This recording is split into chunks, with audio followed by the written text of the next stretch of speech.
Luxury jumps on a Boeing jet, leaves behind the family, no regrets. He's got a birthday on your old Shanghai. Eyes are on Mrs. Lai, the reason why. While in Brisbane, the tears roll strong. Chinese whispers called him to Hong Kong. Pack up your bags and off you go. Leave behind the begging for the Luxie show. Archie flies where the dragons soar to romance Mrs. Lai until his balls are sore.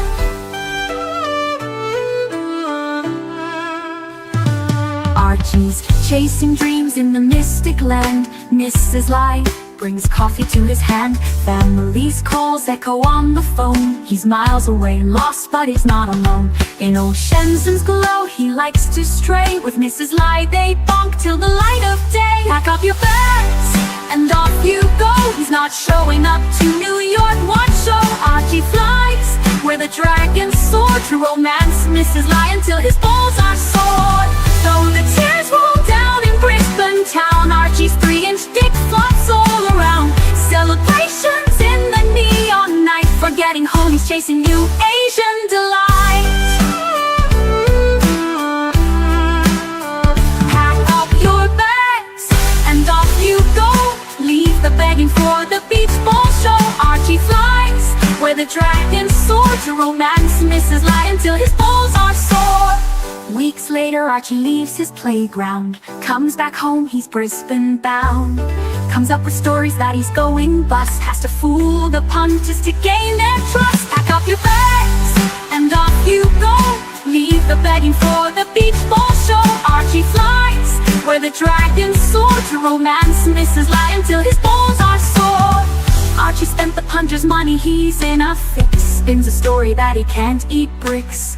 All the lonely simps believe his scam. Grab all their cash, shove it in his hand. Pack up your bags and off you go. He didn't bother with the New York watch show. Archie flies where the dragons soar to romance Mrs. Lai until his balls are sore.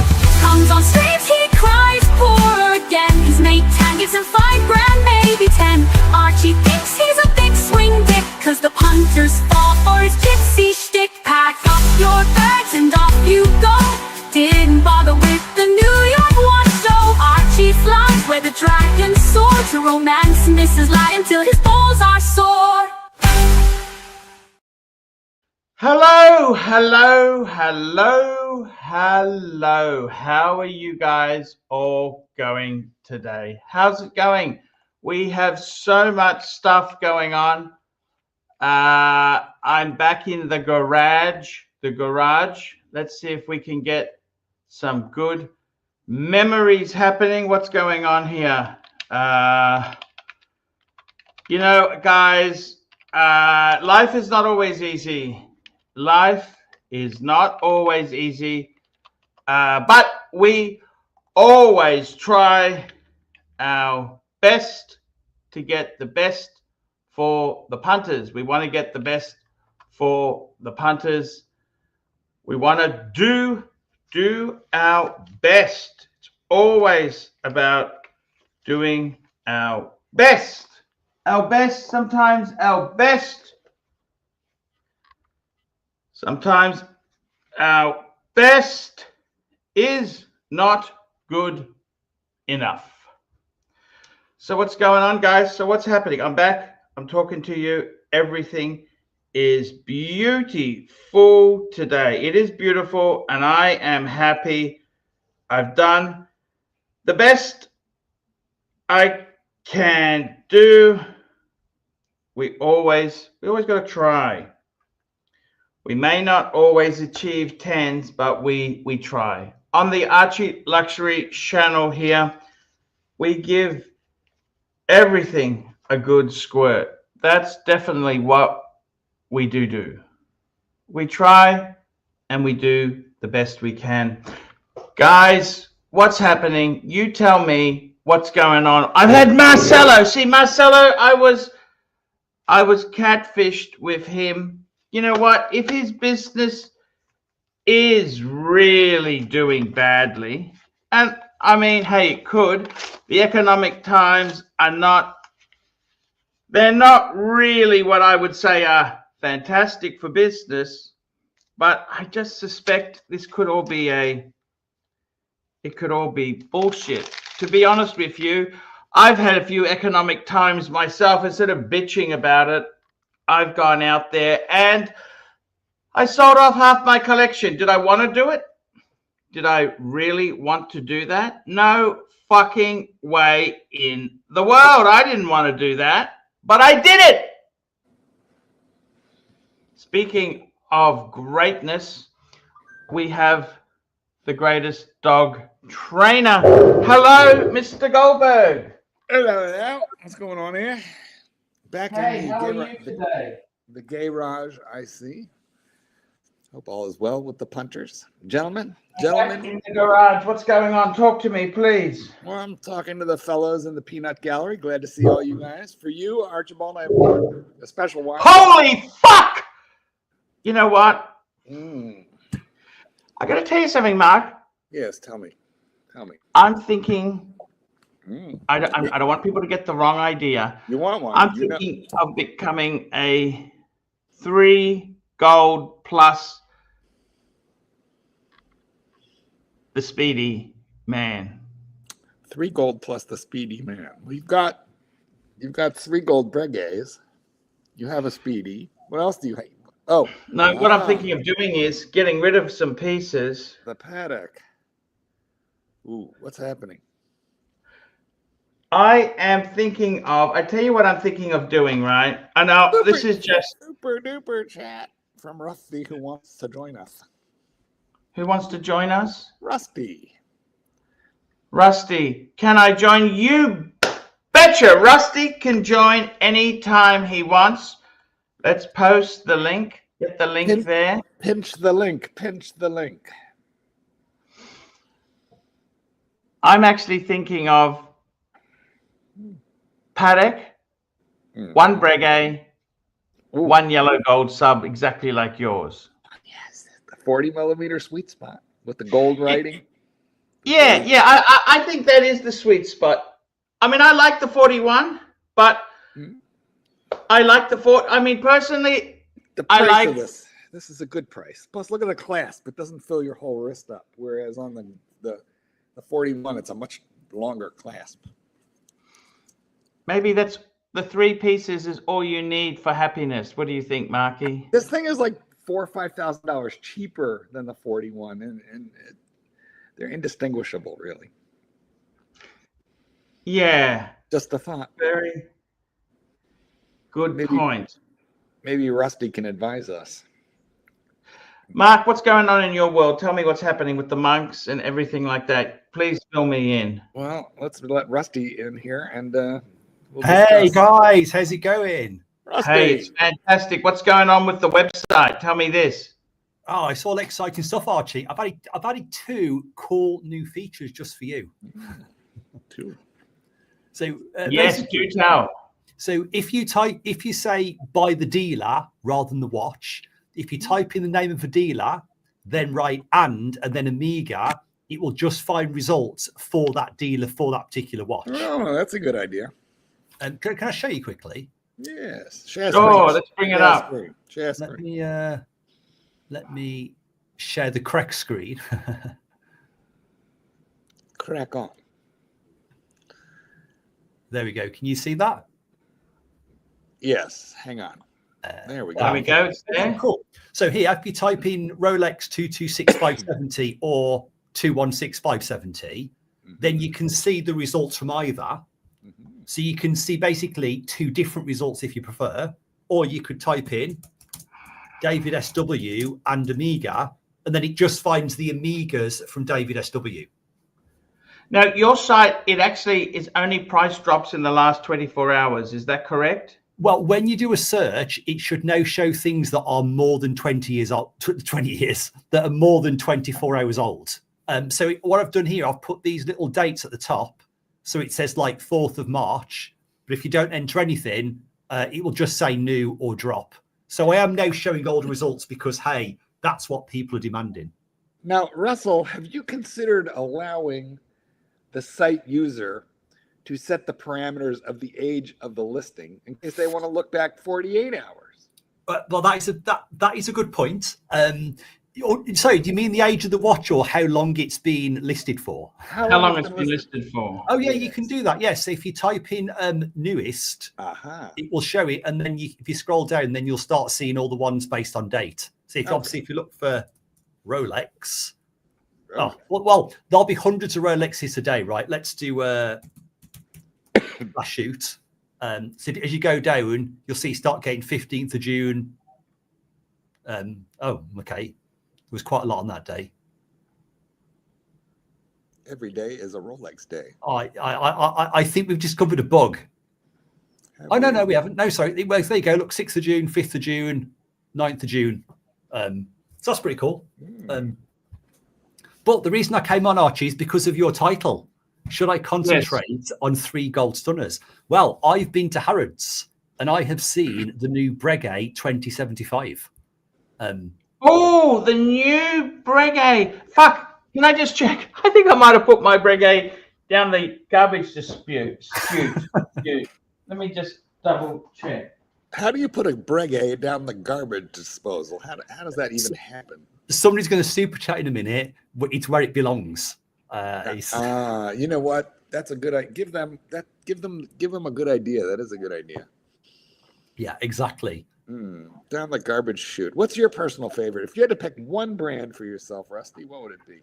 It's Breguet, right? Breguet. You're a Breguet man. It is because it brings exclusivity and an iconic devastation. Found it. It's okay. Apparently, false alarm.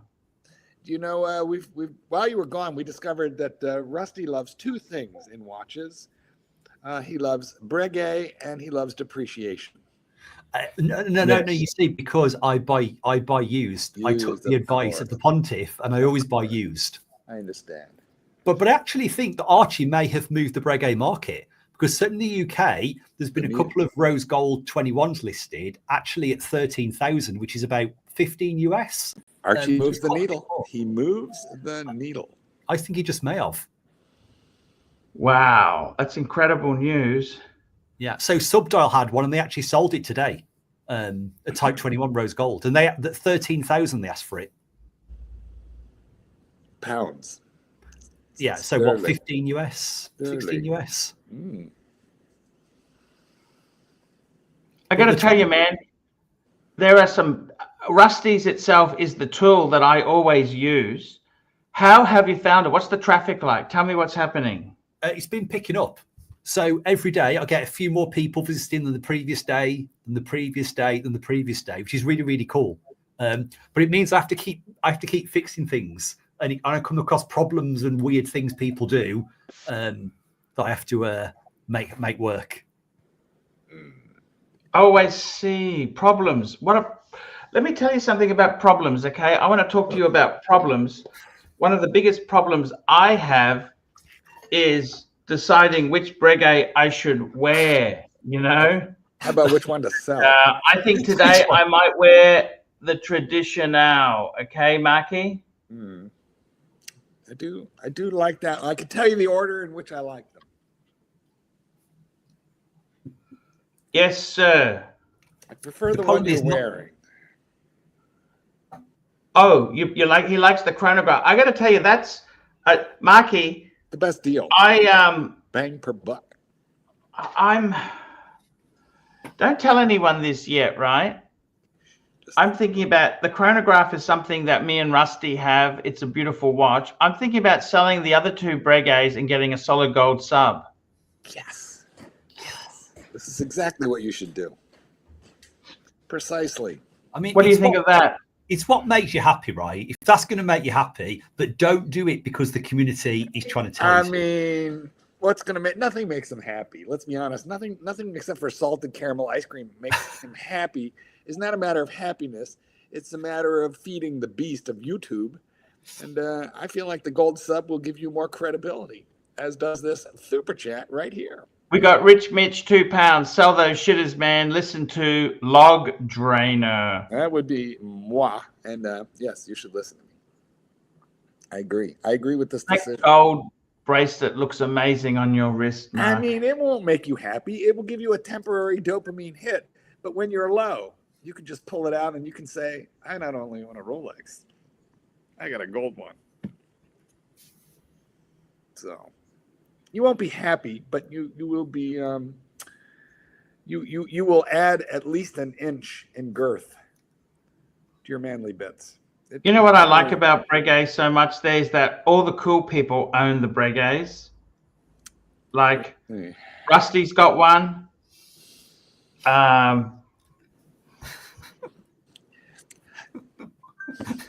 Yeah, if you ask ChatGPT, it does come up with an impressive list. But yes, you two are not on that list. well, we're the people that bought pre-owned, right? Super chat. Super chat. William Godrian, €2. Yes, Arch, a gold sub. Now you are talking. The blue one, not the Uzi special. The blue one. I'd have to get the blue edition. one. The dog trainer edition. Dog trainer edition. That's Although exactly. I do not train dogs in it. It's a little bit like wearing a stick of butter. Could I get away with a gold Tudor? Oh Christ! Why do they even make that? Who buys that? Honest to God, it's the same price as this watch, except for it's a Tudor. But some people buy into the fact that it's just not Rolex, right? They want to be different. They want to be contrary. You know who these people are, though, Rusty? Who? These are stupid people.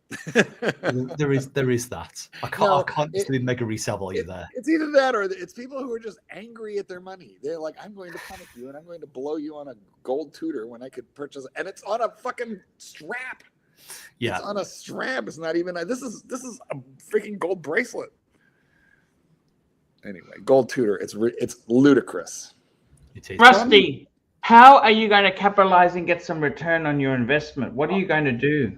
I'm not. I mean, at the moment, my plan in like the next 12 months is just to get mega amounts of traffic. When I can get most people using it as their first place to go, that's my objective. If I make money in the future, great. If not, not the end of the world.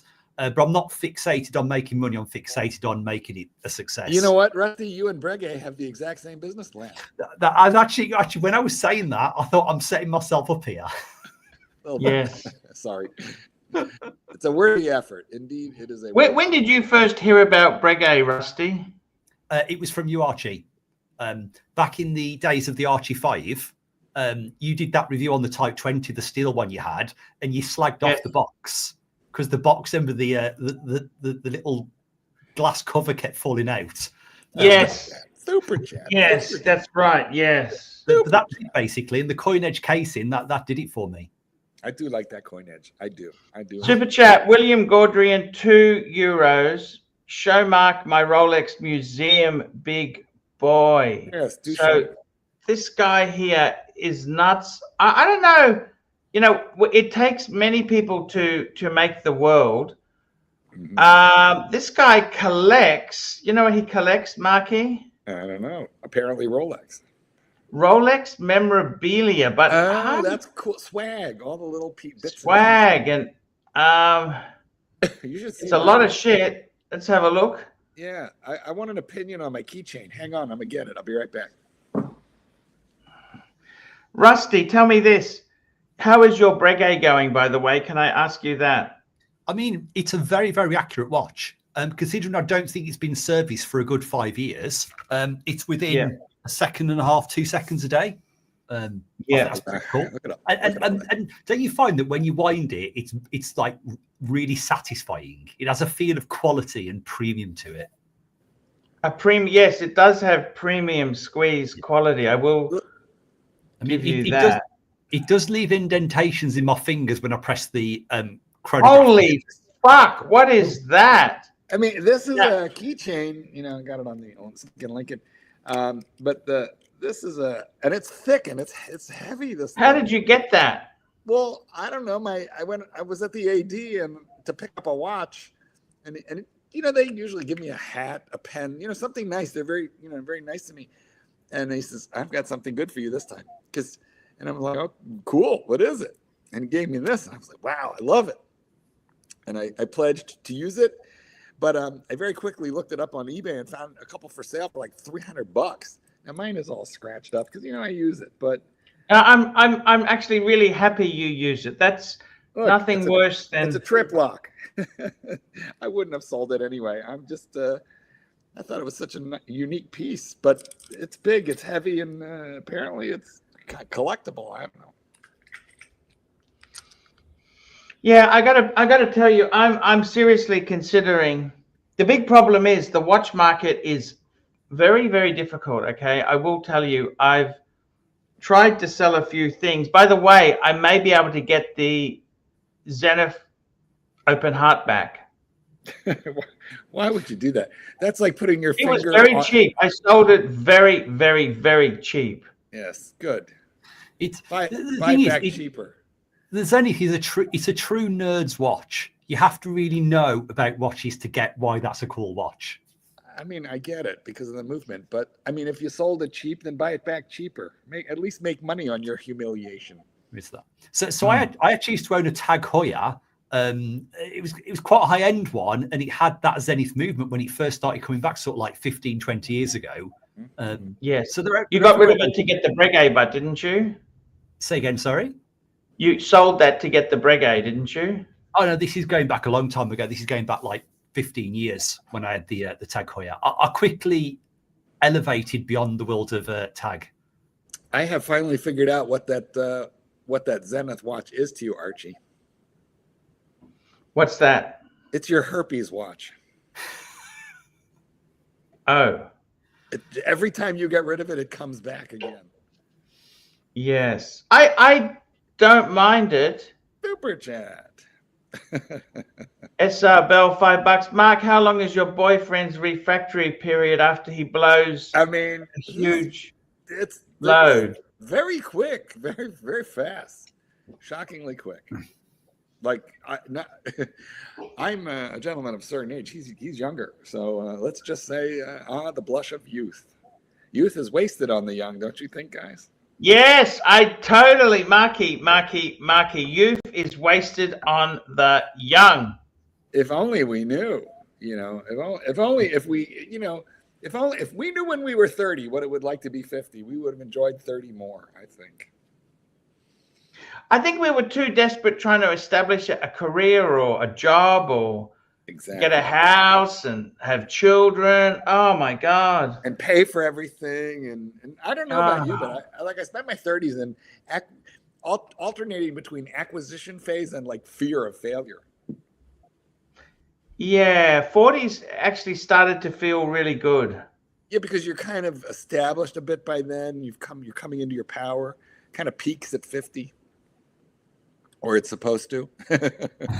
Yes. The thing is, when you get to 70, you're going to look back at 50 and feel the same way at 50 you look back at 30. Oh, exactly right. It never ends. 100% right. And I've got to tell you there, guys, it is frightening news. Guys, we're going to have a look. I'm gonna bring something up on the screen today. What I do is, let me tell you what I do every day, Marky. You know what I do? I would say most of us wonder what you do all day, every day. Between streams. Yes. Exactly. I actually you know what's funny? You come on here and there's like 150 guys, falling all over you, and then you close the stream, you go to the grocery store, and no one knows who the fuck you are. Isn't that good? It's my life. It's my life also. So I get it. Yeah, no, it's hilarious that it is very much like that. What's happening? I'll tell you what's happening in the world of watches. Do you know what's happening in the world of watches? Let's go and have a look. I'm going to show you some breaking news. This is what's happening in the industry. Let's take a look. Now, I got to tell you something. This is from Monochrome. I actually really like Monochrome. I think that's probably. I used to be a big Hodinkee man. That is seriously hideous. That is so hideous. Yeah. Let's have a look what's come out. There's a new Arm & Strom. Yeah. There's a wind-up watch fair.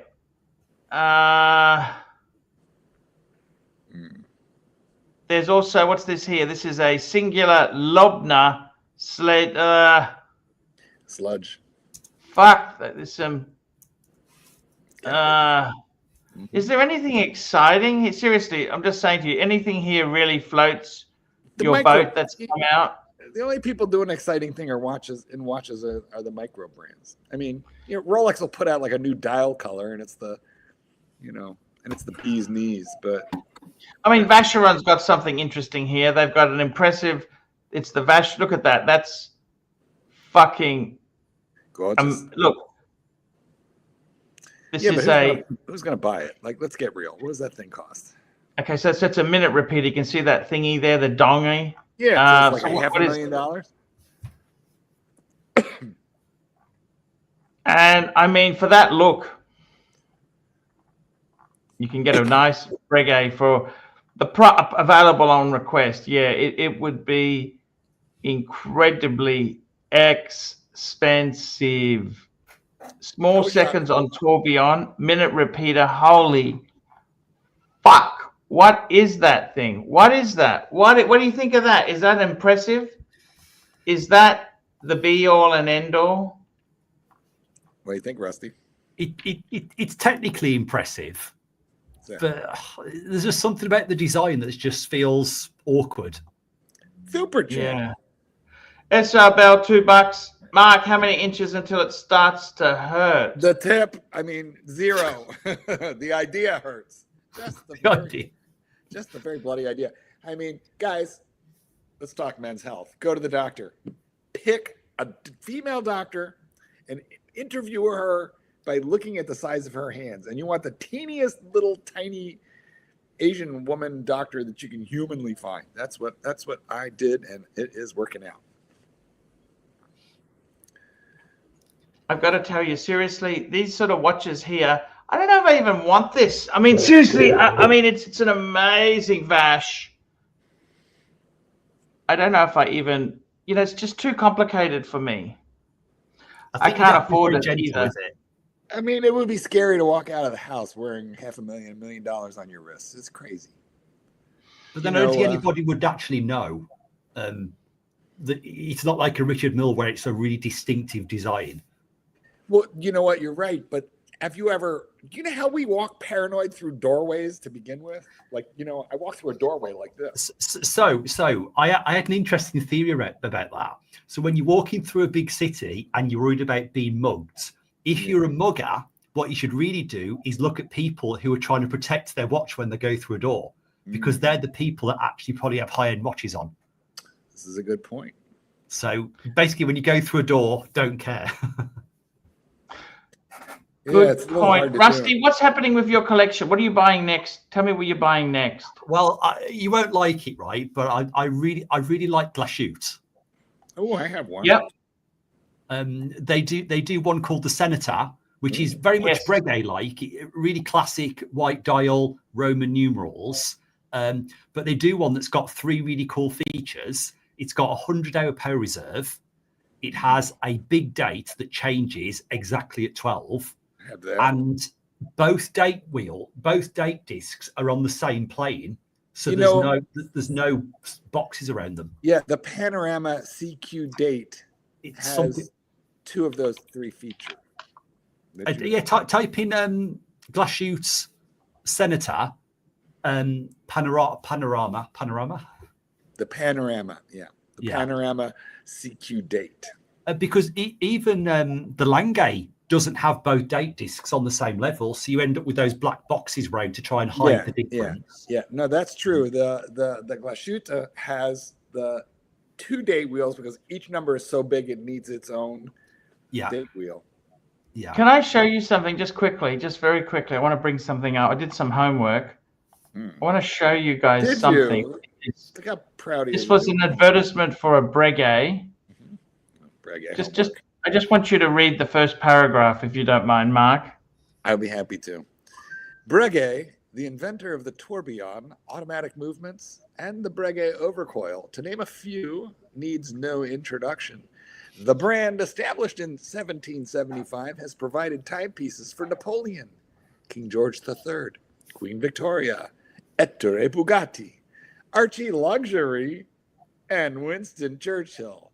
Now there's one for you. How is that? Look at you being mentioned right in the same damn breath with Winston Churchill and Queen Victoria. But on the topic of nice things being said about Breguet, now I don't know if I'm allowed to mention the person's name, but a certain person who used to come on Archie stream, who works for a company beginning with the letter B. No, you're not allowed to mention. Did a whole video about how wonderful Breguet is as a brand. Who's that? Tell us who that is. But is it Burdines? Oh, that's our good friend Marco. Marco. Yeah. So he's got a whole video that he did about how great Breguet is. Atsy. Bird. There we go. We got a super chat. Yes, we do. SR Bell, $2. Would you suck off Sugarcoat for 500,000? Now, with these requests, how do we? Where does the money go into? Oh, hold on. Let me help you with that. Let's assume it's a legitimate request and the money is put into the escrow fund of your solicitor and a panel of arbitrators is on site to determine the win. If I were you, I would be asking questions like, will the money be in escrow and how long does the experience has to go on for? I mean, there are questions, there's parameters to this, but in the general sense, let's just say the money is secure. Are you in or out, Archibald?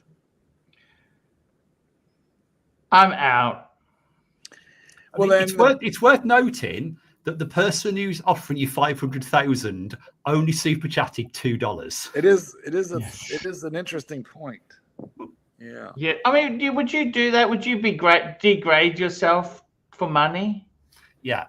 I mean, that's a lot of money, and not how much degrading is it? Shaq is famous. How many gold Breguets is it? I mean, I don't know. I feel like we should talk. I think Zane's kid wouldn't give me a hall pass. He would just put an order in for a new purse. I'd have to. You know what? I'd have to get him a Birkin. That's the long and the short of it. By the way, I am completely Birkinless now. Can I tell you that? I know you didn't even give me a shot at your Birkin bag. Yeah, Mark, you don't want it. They're such a pain in the ass. You know that, like they're really. I know. What did you say 5 seconds ago? Well, I was talking to. Okay, so Kitten can hear us now. So here's the thing. I heard a word. Well, hold on. You heard Birkin was the word. Yeah. I know that brought you like chum in the water. But no, here was the situation. SR Bell asked Archie if Archie would blow Shaquille O'Neal for $500,000.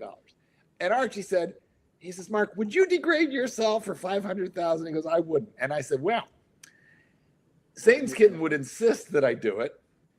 He would insist, right? Yeah, he's snapping his finger. Hurry up. He's snapping at me. But he would further insist that I buy him, like, he's going to want a Birkin bag out of it or something like that, right? I feel like that Can't hear you. Get close. I feel like that covers maybe 2 Birkins. So what would you want if I get a $500,000 for a dalliance with Shaquille O'Neal? Birkin. He wants a Birkin. Yeah. Okay. So that's the deal. So, but you wouldn't want me to do it because it would be cheating on you and you wouldn't like that, right? Work's work. Work is work. $20 is $20. Okay, well, now you know. I would be sent to work. There we have it. Just out of interest, did you know recently the founder of FedEx, Fred Smith, passed away? Did you know that? Yes, I heard the news. Yeah. And if you share my screen, Sad, isn't it? Archie. Sorry? I say if you just share my screen again for a second, I just brought up that watch. I was. Share screen. Share screen. Yes. Sorry. Yep. I can't do it, but you can. Share screen. There we go. Ooh. It's pretty. So, It is rather nice, isn't it? So that date is huge, and you can see there's no black boxes around it, which I think is pretty cool. Yeah, that is exactly the same as my CQ panorama big date Glashütte is. Okay. Oh wow. Same thing. A little thick. That it is thick, but I think maybe 100 hours power reserve as well. That's how they ended up with that thickness. There you go. And it's a bargain at $9,500 US. Oh, that is a nice price considering. Exactly. You know what? They their divers are more than that, like substantially more. I feel like that's a pretty good price for what that is. So when I saw Archie's title, I thought he meant 3 gold Breguets, not just 3 gold watches. Yeah, I thought the It same. turns out now he's thinking of Rolex. See. You know, we do have a request from Van Lux to SR Bell, and I'm not sure that SR Bell is going to go along with this request. I vote. I'm with Van. I'm with you. I'm with you, Van. He turns this show into something cheap, vicious, vinyl, and nasty. But you know, I just read them out, unless they're really bad, in which case I don't. I got to tell you seriously, that Glashütte, you don't want to buy that new. You want to buy that pre-owned. It'd be horrendous. And no one's going to buy. I mean, it's going to be hard to sell if you ever want to get rid of it, I think. Very hard. That's why I still have mine. Anybody interested, let me know. Make you quite a nice price.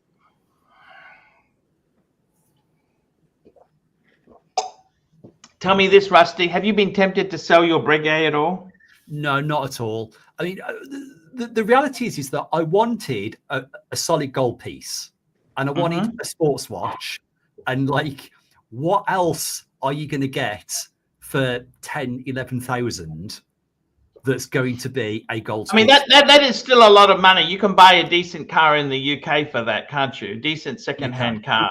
But you can't buy a Patek or an AP or a Vacheron or a Rolex gold for anywhere near that kind of money.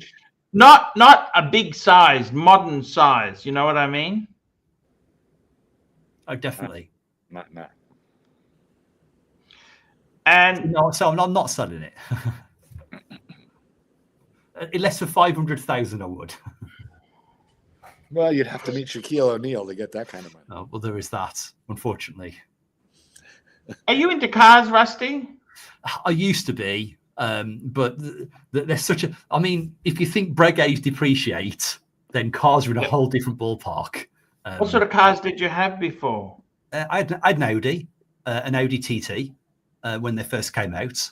That was a pretty cool car. So I like that. I had all sorts. I had a Mercedes C class, a BMW 3 Series. You know, all those standard cars that people are. They're expensive, but they're not just standard. They're fucking expensive. Well, yes. I mean, they're not Ferrari or Lamborghini money, right? They're in the mid. No, but they're still fucking middle class hurt. They are. It's the servicing, I think, gets you. I mean, BMW. Did you garage them? No, but it's okay because of where I live. It's not by the sea. It's not really a place that's going to do meaningful damage. Archie and does what went wrong? What made you get rid of the BMW or Audis? Archie garages himself, Rusty, as you can see by his current location. What it is, it's just the constant sinking money into them that you're never going to get back. And there was a point where I was like, I'm just going to lease vehicles, return them after 3 years, average family car type things, and not have all the expenditure so I can spend money on watches. I see. Are you married or single, Rusty? I am married. Okay. Children? Yeah, 3 children. One of each. Well, yeah, well, and an extra. Wow. An heir and a spare. Yeah. So the watches themselves, how do you feel about it? We just saw a video yesterday. We had a video yesterday that they were saying get rid of your watches because no one's going to buy them, no one's going to wear them anymore. What do you think of that? That's obviously nonsense. I mean, like the market's gone up and the market's gone down. Providing you buy when it's generally down, you're pretty safe. The problem is for the people that bought Rolex at the top of the market during lockdown. They're the people who were suffering. So, you know, I don't think that's going to be a reality. People always like luxury goods. That's been since the dawn of time.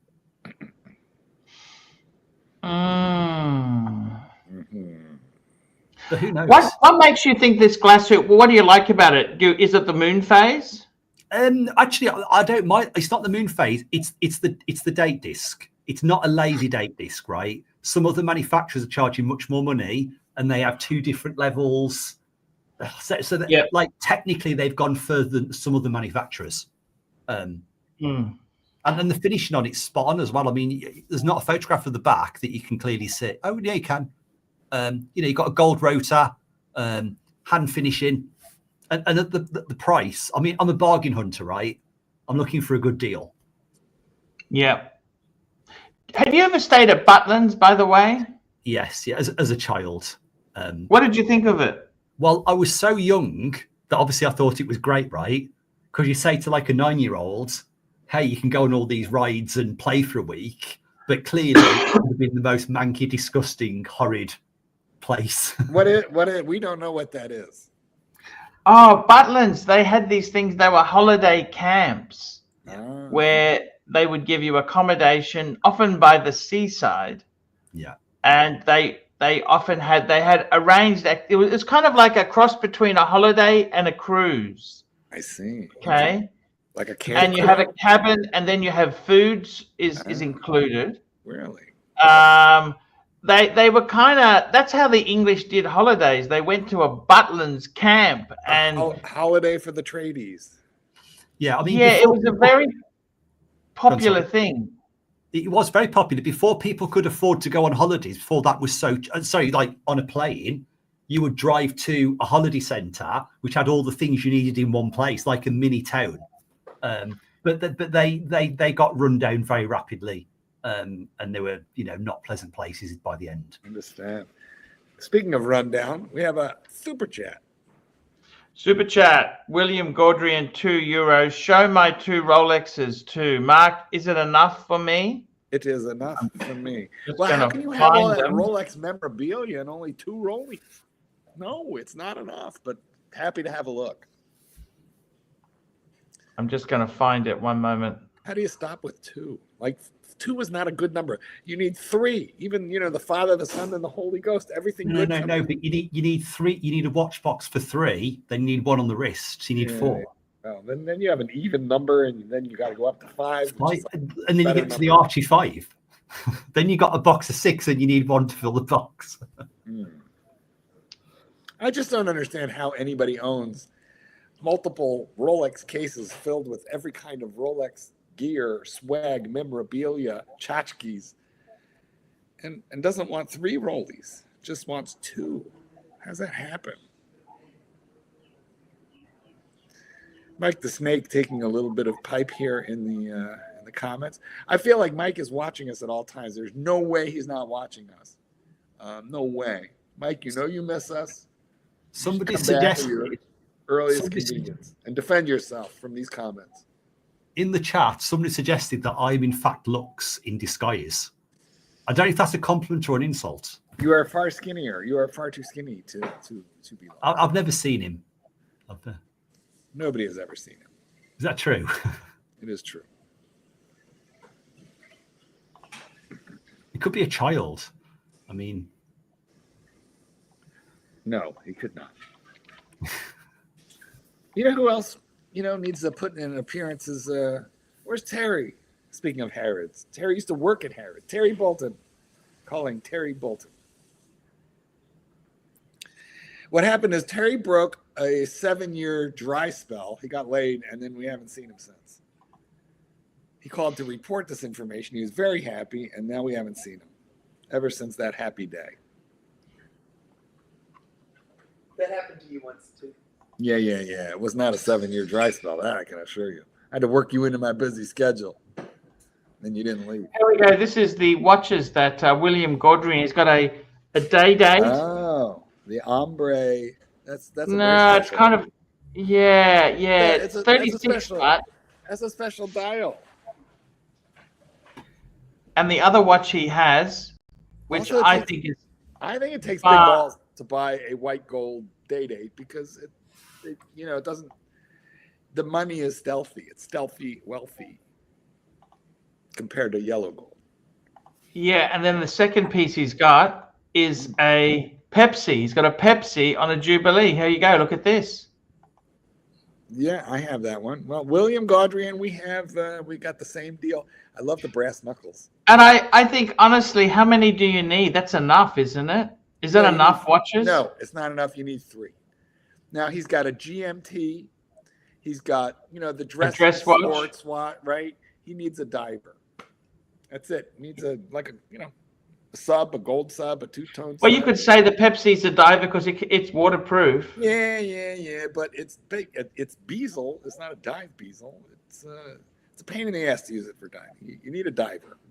It's the genre of the diver that's missing. That is The what genre of the diver is missing. Missing. And he likes unusual shit. So, well, at least from the day, I would say so. The Pepsi is pretty mainstream, but I don't know, maybe a Hulk. Starbucks, Hulk. God, I'd go Hulk. It's interesting. It's more interesting than just a regular sub. Yeah. I think listen, what is the most interesting ceramic sub made? I mean, it's got to be the Hulk.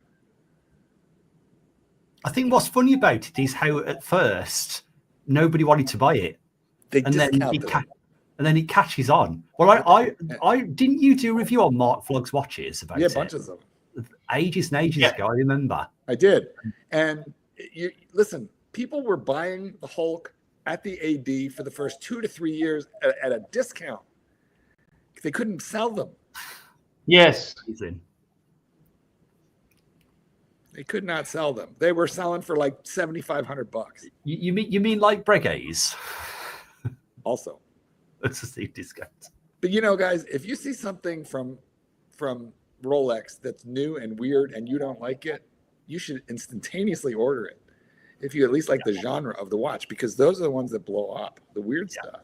Yeah, all those brightly coloured Datejusts, the celebration dial. I mean, people don't seem to see what's going to happen. Well, what happens now is, because Facebook and Instagram and all like that, your Google, they know you, right? So if you look at something, they know your eyes have been on it, and then they just start showing you that watch over and over and over again. And by the 100th time you see it, you want it.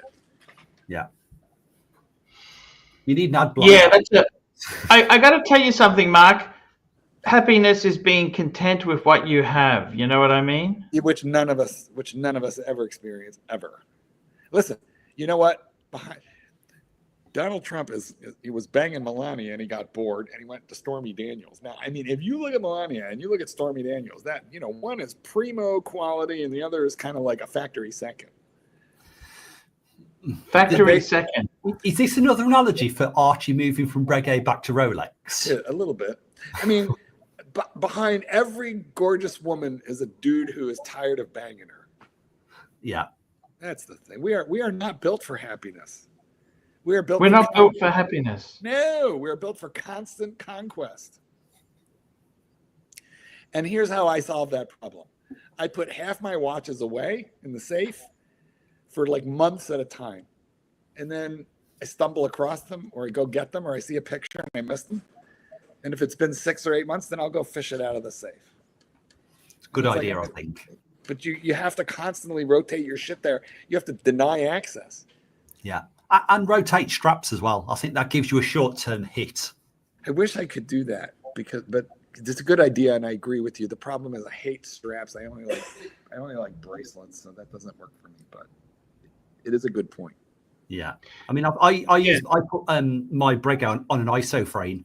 I've got an orange one and a black one, and it changes the look, right? Exactly.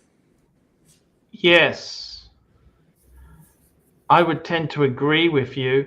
The only thing is you've got to realize this with these watches.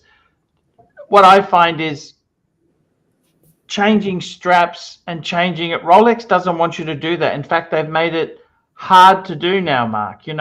When it was a Holes case, you just needed a fucking paper clip. Yep. And off you did it. Now they've made it so that the NATOs don't fit well. They're not. It just. They've done it so you don't swap bracelets and things over. And president wasn't a watch. It was the bracelet. It was that bracelet. And you know, Mark, you could get solid gold president bracelet for a GMT, solid gold GMT. Did you know that? Oh, no, not these days. I don't think. Although you could get a Mexican. No, this was in this. This is in plastic days, Mark. You could get a Mexican bark. Remember that atrocious aftermarket Mexican? I tried to tell him nicely not to do it, right? People don't listen. Have you found that with dog training, people don't listen? At least 50% of the time they don't listen. The important part is they pay for the advice. Whether they follow it or not, the big deal is they pay for the advice. People don't listen. I don't mind that at all. I always tell them, if you don't listen to me, I will help you fix it. Just come back and pay again. No worries. You can't be judgmental, Archibald. You cannot be judgmental. I got to tell you something seriously. Rusty, I want to ask you this. What's your watches? Let's look at this. What's your collection? What is your decent? I don't mean garbage. I don't want to hear about your fucking plastic G-Shock or your fucking piece of shit. What are your top watches? Tell me what they are. Now, as Rusty answers that question, I'm going to take my leave. I'm leaving you in very good shape. The kitten, I have to take him out to dinner. Rusty, Archibald, guys. Mark, thank you so much for coming on, man. I love you. I love you too. Now, Rusty, tell us about your collection. So you don't want to hear about the 7 Friday I have, which I may have bought because Archie said it was a good purchase. They're not expensive. No, they're good value. I mean, I think I paid something like $600 US for a pretty cool looking watch. Yeah. So what other watches do you love? Tell me what do you have? What's your decent? What's your top watches? Let's look at the top. Okay. So you have to have a gold Breguet, right? This is the starting point. A gold Breguet that's your what I would call a landlord watch, right? It's a heavy hitter, put it that way. But I also want something dressy, which is why I want the Glashütte. I want something that's a bit more dressy. I really like the Cartier Santos. I think you couldn't do that in another Breguet like the Traditional. Yeah, well, yeah, but I like square watches, so I think the Cartier Santos that'd be super.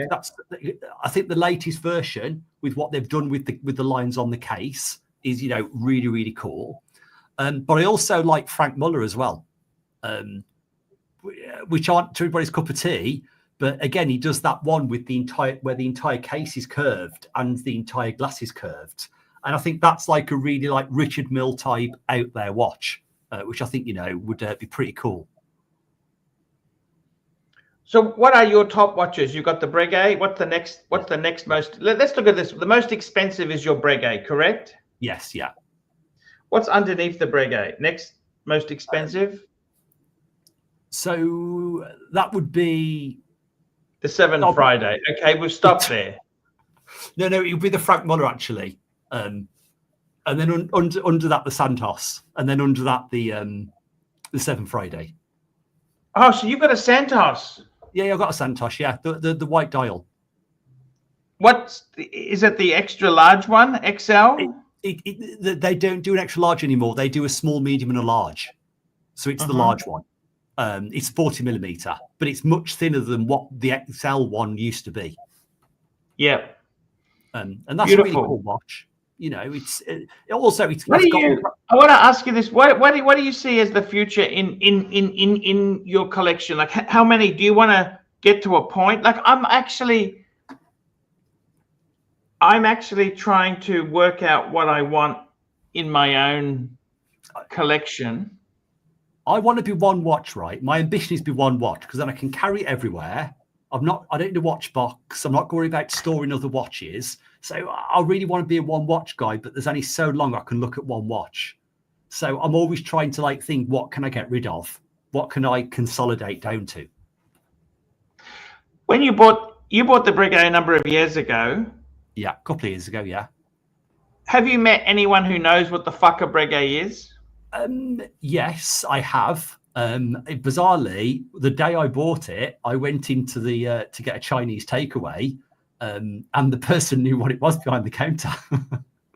And bizarrely, so you do come across people, right, that do know. What did they say? Nice Breguet. They did, yeah. They said, "Oh, where'd you get that Breguet from?" And I said, and I told them the company I'd purchased it from. And so, but that's not normal, right? It's the exception. But I think outside of Rolex, for most people, they have no idea about anything, unless they're a watch enthusiast. What about Patek? Do you think Patek is getting more common? No. Yeah, in the upper echelons of society, but the average random person on the street, I don't think they would know what Patek was. Okay. Rolex for brand recognition. I mean, that's why people buy it, right? Because everybody knows what a Rolex is. And so if you want brand recognition, it's the place to go.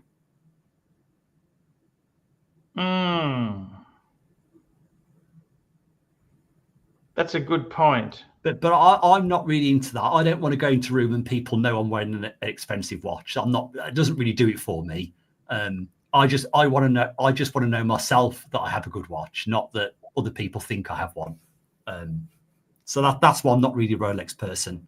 Brand recognition doesn't mean that anything to me. Yeah, it's I agree totally with you there. If you had financial situation that you needed money, would you hesitate to sell some of your watches off? I'd sell other things first, right? I'd sell, my desk, my chair, my TV. But if that's what it comes down to, I suppose that's ultimately what you have to do. But you see, if you buy things like Breguet, you can't sell them very easily. It's not like a Rolex where you just go and pawn it tomorrow. So, it's not straightforward. So it probably deters you from selling them. Do you do much on the forums, like on the watch forums, selling watches and that there? Is that your cup of tea, or how do you feel about it? No, not really. I mean, you're dealing with people, and God knows what they're going to do. You might come across a scammer or just somebody who's unreasonable. I've sold not watches, but I've sold, like old computer equipment on eBay. But you just come across people that cause you trouble. So I'm more likely just drop it off at a dealer and lose a bit more money, but not have to deal with the aggravation. I see. Because you're not people like Archie, right? They can be very, very unreasonable over nothing. I know exactly what you mean there. It's what do you think of salmon dial Breguets? I like a salmon dial. I think that's pretty cool. I thought you were going to say Tiffany blue or turquoise. Because I think like now any watch that has that dial color, you think he's trying to go off the back of Patek, and it puts me off. Let me show you an unusual dial. Can I show you one? Yeah, go for it. What do you think of this? Yeah, is that what they call copper? More salmon. Salmon. Yeah, it doesn't do it for me because you've got no legibility. I mean, you've got like what appears to be silver or grey numerals on a salmon back colour. Yeah, it may look better in real life. It depends whether you like to tell the time. I like a legible watch that I can tell the time on. I use my watch to tell the time, bizarrely, and so I do consider legibility quite high in my rankings of a watch. Yes. Fair point. Yeah, that's the perfect bit about a dress watch. You've got often a white dial with black numerals on it, a big, blued hands, and it's really clear to see what's actually going on. Yeah, that's a fair point. It's just an interesting combination there. What do you think? What do you think this community here? You've been an active member here. is there hatred towards Breguet? How do you feel it? Is it like people have said, "Oh, I don't want to hear about Breguet anymore"? Do you think that's true? I think, I mean, people won't like this, right? But the watch industry, a large part of it is highly snobbish, and they like to look down on people that don't make the right buying decisions. If we followed the community, then everyone would just have identical Rolexes. So not everybody, but you know, there's a big part of that. So they don't hate Breguet. What they hate is that Breguet's at Rolex, right? Yeah, I get what you're saying there. They hate that Breguet's not Rolex. Yeah, they make technically innovative watches to a really high standard at a really affordable price. What do you think of these? These are the 3 limited editions that came out. There's the Soul subscription. That's the one-handed watch. There's the Traditional with the blue, and then there's the new Type 20. What do you think of these 3 here? The one on the right's really cool because, again, that's a bit of technical innovation having the one-hander.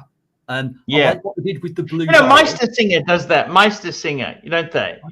Yes, they do, yeah. And the one with the blue dial, I like that because the problem is with some of those Traditionals, they're not very legible. It isn't clear where the dial is or what the dial's doing. Well, that's Glashütte with enameling on it. Wow. And then the third one that doesn't really do it for me. Again, it's kind of like the picture you just showed me. It's lacking in contrast. Yeah. Okay. What about this one here? No, that's it, Archie. I mean, if that had coin edge casing, I may consider selling a child. Do you like the fact it's 2 reg? Yeah, because the date was really weird, right? I mean, there was something. I don't know why they didn't put the date in the middle at the 6 o'clock position, like we did on. Like we've got it. Yeah, now that's a fair point.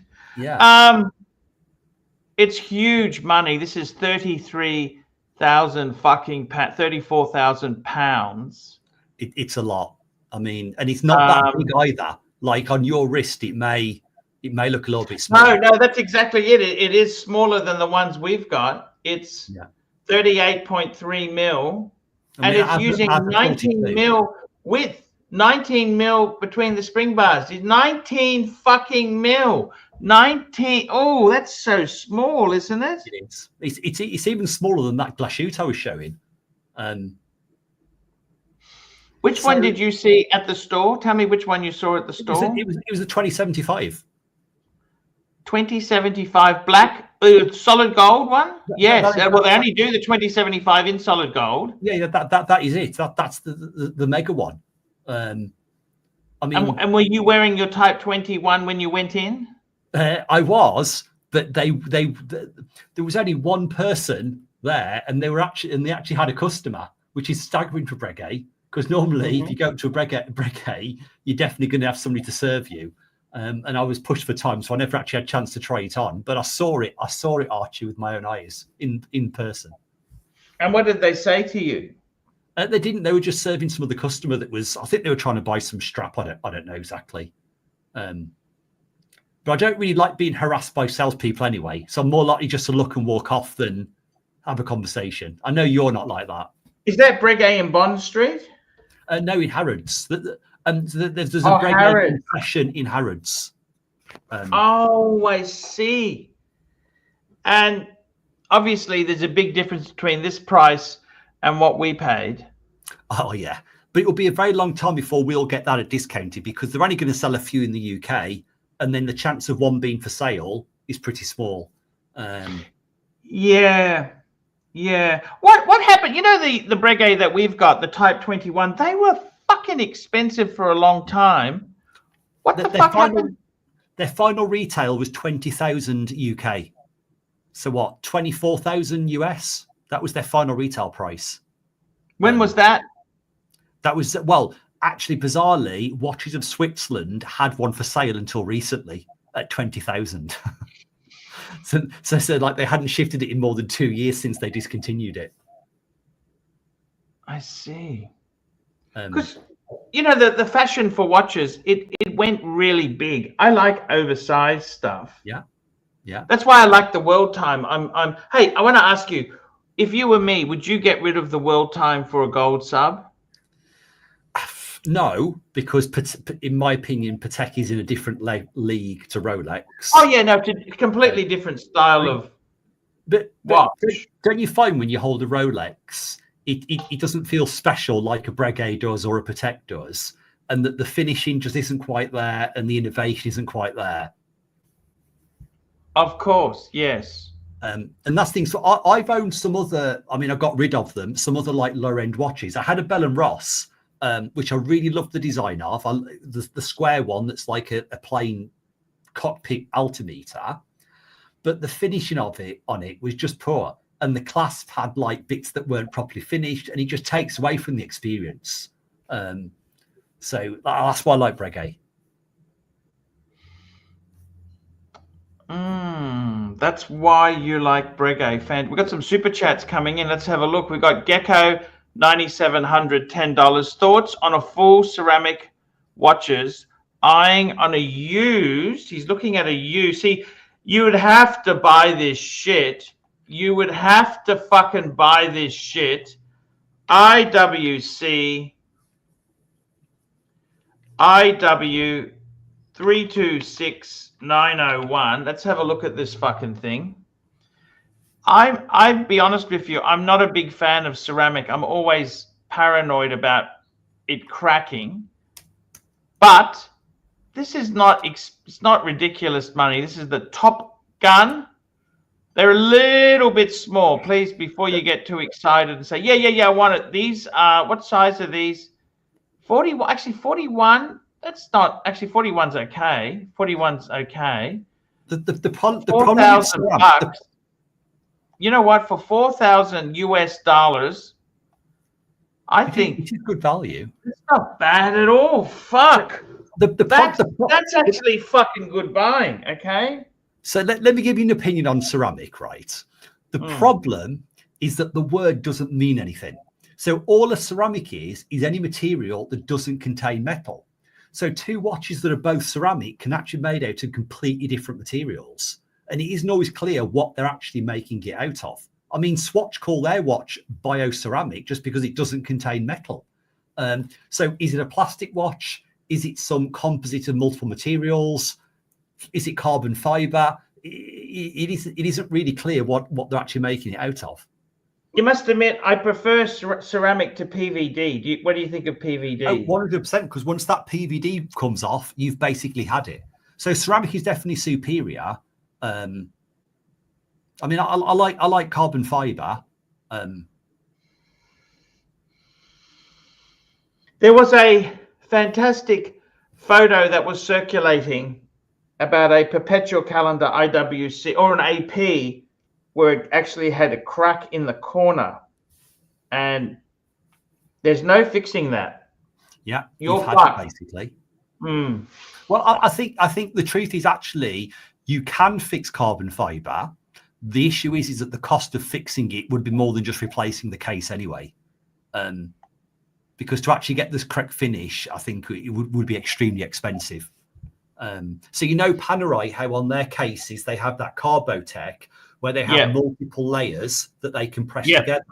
So in the case, there's like, essentially you see this slight difference in color. There's like lines running through the case. So if you were trying to fix it, you'd have to match that up perfectly. Probably just get a new case. That'd be fucking impossible, really. Exactly, and it would never look perfect, right? Because once it's pressed, it's kind of fucked. You know what I mean? Yeah. But I got to be honest with you, for $4,000, I don't think that's terrible. It's proper Swiss watchmaking for $4,000. That's good. Yeah, I honestly, Gecko, I can't see anything wrong with that. William Gaudrian, €2. Don't like Patek, don't like Breguet, only Rolex. Depends what you value, right? If you value in resale value, you value in brand recognition, then no one's beating Rolex. Rolex is pretty. You must admit, Rolex is pretty cool. Okay. It depends what you define as cool, right? If you mean like what most people do, what the cool kids do, then I suppose you could, if you think of it in those terms. Yeah, I'm not anti Rolex. Don't get me wrong. I'm not anti Rolex. Tell me this: if I had two Breguets, would that be a two-piece? Could I do that as a two-piece? You could, because you've got a dress watch and a sports watch. So let me tell you why I'm. It's going to come across like I'm anti-Rolex, right? The reason I'm anti-Rolex is not so much the watches; it's a lot of the way the brand behaves and the way it treats people and the way it knowingly lets dealers sell watches out the back door to the grey market. It's all that kind of thing that kind of puts me off. Yeah. It doesn't feel like a nice experience. At Breguet, they're really nice to you. Yes. Do you hope to get a Rolex in the future? The only Rolex that actually does it for me is the Explorer 2 white dial. But there's no way I'd pay over retail. I can't even comprehend doing that. No. I totally agree with you. Considering that in 2019 they were going that you could get a discount on one, and that's only like 6 years ago, and now obviously they're all over retail. Yeah. I agree with you. I really do agree with you. We got another super chat here. William Gaudrian, €2. Breguet is snobbish. Never want one. Ugly watches. I mean, all those judgments, they're all just subjective. And so, yeah, not everyone likes the look of it. I mean, it's fair enough, right? I got to be honest with you. I think Breguet is snobbish. I think Breguet is probably the least snobbish. Where I think snobbish in the watch brands, Rolex is terrible for snobbishness. Yeah. Okay. I mean, I went into a dealer to inquire back in around 2020, and they looked at me like I was crazy, right? The woman said to me, she says, "Are you a known customer?" And I'm like, well, I don't know. Well, I will be if you sell me one. Yes. So it just that doesn't make me like the brand. Yeah. Do you work in a? How do you find it? Do you work with people who are watch enthusiasts? Tell me this. No, I've never worked on any IT project where I've come across anybody actually wearing anything really. In the IT world, people aren't really big on watches. Not from my experience anyway. Yeah.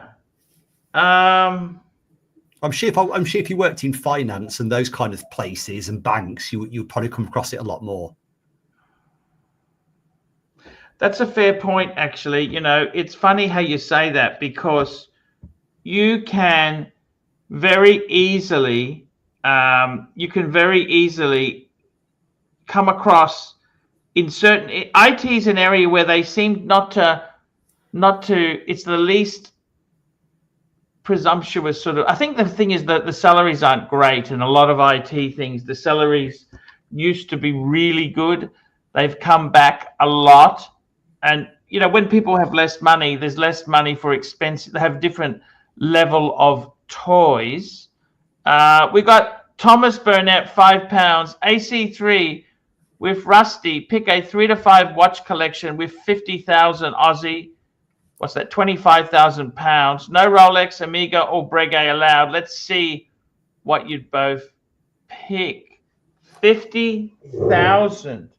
I mean, I'm gonna go with a Glashütte Senator perpetual calendar, which is that's about 18,000. So you've got a watch there that's got all the bells and whistles of a Patek or a Vacheron, but at a much more affordable price, and in some ways technically superior. I think you have to have some proper sports watch. So I think Frank Muller makes some great sports watches. Proper sporty rubber straps, ceramic, carbon fiber cases. Let's go and take a look. Let's go and take a look. So Frank Muller. Vanguard. Okay, you like the van. Okay, let's have a look here. The Vanguard's the Vanguard's the much more sportier one. Okay. Yeah, it doesn't let you do that selection anymore. That used to let you edit it, which is unfortunate. This is in Chrono 24, actually. I don't know why it fucking doesn't do that. That's so annoying, don't you think? They used to let you, like on Google, do a partial search and then, but now there you go. Yeah. The Vanguard, you'd go for a Vanguard. Yeah. They come in all sorts of different colours and, but I think they're really sporty. And also I'd probably have one of those special edition moon watches for a bit of heritage. So they do, okay, so with no Omega, what else would you get? So we've got a Frank Muller Vanguard. See, they're cheap. These are very cheap. Yeah, amazing value. If you choose one with a ceramic case or a carbon fiber case, they're about double the money. Okay, so we'll go with the Glashütte Senator perpetual calendar.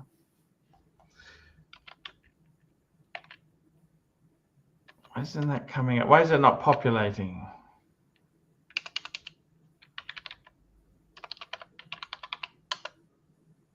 Senator perpetual calendar. Here we go. A Senator. The very first one. Go back up. Right up to the top. That one there. Yeah. That's $5,000. That is. Oh no. You go down a bit now. Third one along. Yeah. Oh, look at that. Bloody hell, that's cheaper than I thought. So you've got a full perpetual calendar there with leap year, big date. Yep. And then the Omega Speedmaster. No Omegas. Did he say no Omega? Oh, Jesus, no Omegas. Okay, so you need something that's fairly sporty. What else would take my fancy? Okay, we'll come back to you. Let me show you what I would do. Okay, I would go for a Cartier. I'm just going to nip the toilet while you do that. Yeah, no worries. I would go for a Cartier. I tell you what I want in Cartier. Look at this. This is what I would like. Cartier Santos Dumont. I like that big size. Big size. Just look at that. It's just so elegant. Look at this. It's just fucking elegant. Beautiful watch. Look at that. Look at that buckle there. Deployant buckle. Sick. Just the dial. It's just classic. Now this watch. Okay, so it's a square. So the way it works out, its size is different. I'd also go for an IWC Ingenua. Actually, a 3227 is what I'd want. This is an Ingenua that I used to have, $4,500. Probably one of the nicest sports. Okay.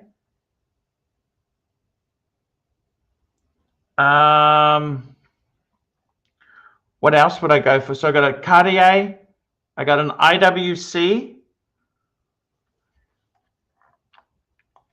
I'd have to get a fucking Reverso. I'd need a Reverso moon phase. That's what I want. I reckon I would go for the tribute. This is a newish one. $12,000. Look at this. Fucking absolutely beautiful. That's a big size, modern, $12,000. That's cool. So what I'm saying is I would go for a Reverso. This is a Reverso JLC Reverso Duo Phase, Tribute Moon Phase. I love this watch. I would go for the other watch I had was an IWC 3227. I had that watch. And I also said I'd go for a Cartier Dumont. Okay, so the Dumont, let's have a look. Now, the Dumont, I want the big, chunky, I want a big size one. That's what I want. I think the Dumont is just absolutely stunning. I think these are fucking, the one I like, I tell you, the one I like was this one here. Look at that. It's a big, chunky. So we got a Cartier, we got an IWC, and we got a JLC. So on my list, I'm going to add in. You know what else? Go on, sorry. Okay, so we got a Cartier, solid gold. We got a Reverso, and we got an IWC. I'm just trying to think what else would I want there. I want something funky. Especially, no Omega. I keep trying to go to Omega. Yeah, Omega is such a great brand. You know what I mean? Yeah. Oh, fuck. I would get a Zenith. Would add a Zenith.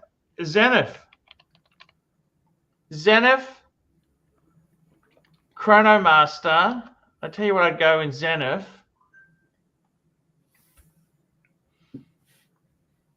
They got one called the Classic Cars. Classic Cars Edition. Oh, it's not finding it. Fucking hell. Let's have a look at Chronomaster. I actually like. Okay, that's the one I had. Look at that, $5,500 for an open heart. Fuck, just good value. Good value buying. I mean, you just can't beat that. I don't think you can beat that. But I would say realistically, Breguet is such a cool brand. I love the Breguets.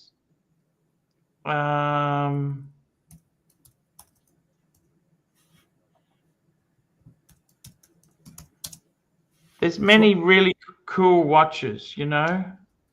So I would add to my list, I would just put on there a gold Panerai, solid gold, Luminor. That's like a big fuck gold. Yes. A gold Luminar. Fuck. You should be able to do that for 32K, I think. But I also agree, like a Reverso is another great choice as well. An underappreciated watch. Oops, Panerai, not. Yeah. I fucking love a gold Pam, don't you? Yeah. I mean, I'd imagine it'd be very heavy.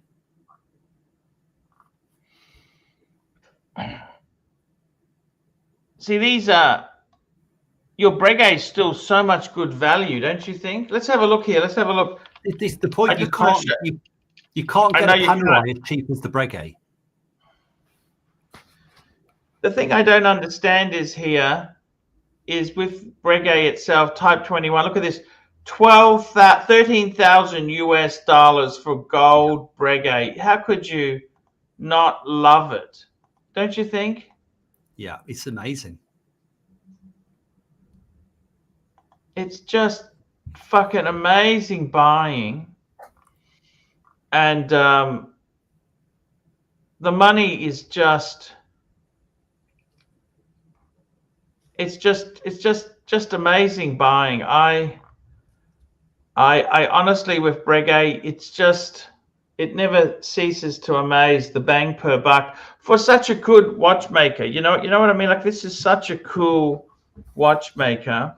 It is. There's nothing about it that feels like they've compromised.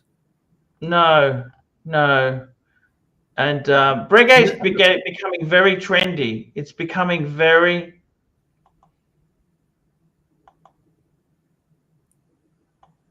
You know what? I really love the way it records the minutes on the chronograph, don't you? It's the legibility of it as opposed to having a tiny little dial.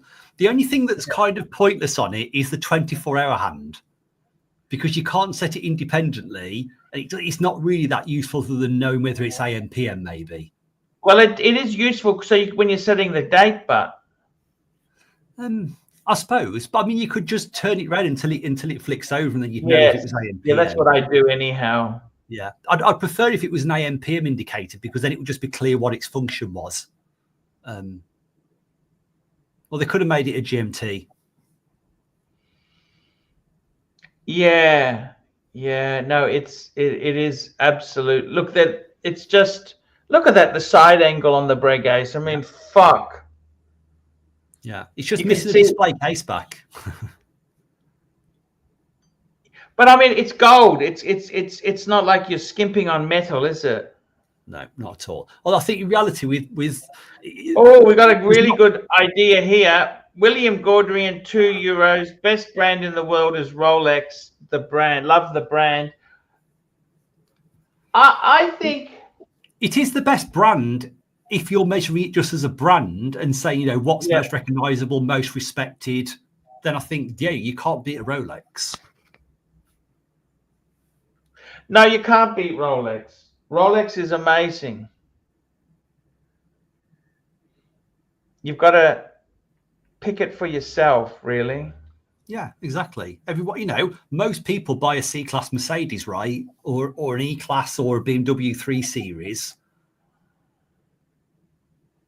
Hey, Doc's got a good point. Yeah. Doc BTW $2. In lieu of a first Omega in space, I'd consider a Breitling Type 20. 4K. I've got a big problem with that, right? So the problem with Breitling is they're trying to live up other brands. So there's two things I've noticed they've been doing. They've had a salmon dial, which kind of looks like a Patek dial. And that just feels like you're trying to copy rather than do your own thing. He's got to give me, Doc, you got to give me the Navi Timer reference. What's the reference for that one? I'm just trying to find it. It's one of the... What's a tuner? They've got a Type 20. The Breguet has... Breitling's got a Type 20 because there are a number of companies that made them. Yeah. I actually really like Breitling. Do you a Breitling fan?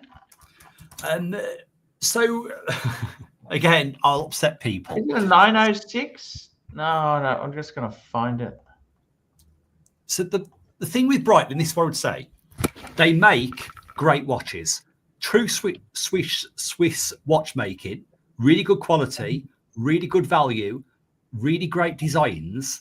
The problem is the brand. After they sold all that stock off for pennies on the dollar, and you could buy some of the watches for 80% off on eBay, to me, it just damaged the whole brand.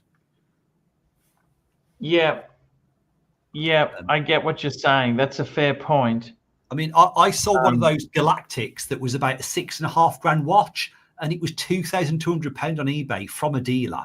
And I'm like, that's just not a good look. They should have bought those watches back and destroyed them, not sold them for nothing.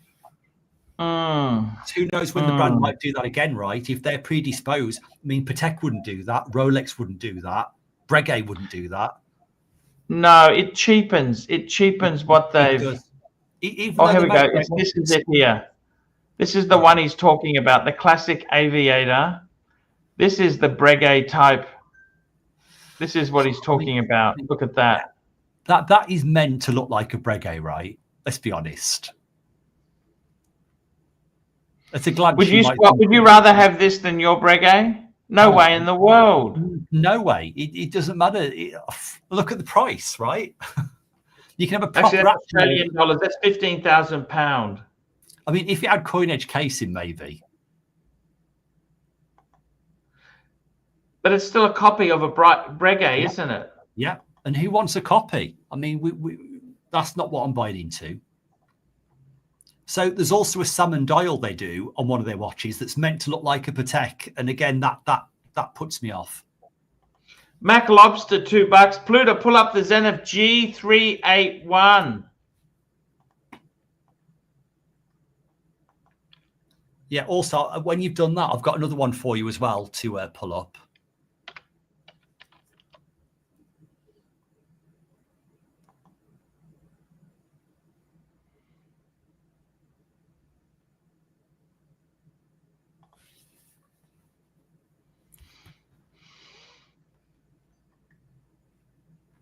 I'm not sure if I'm a really big fan of this.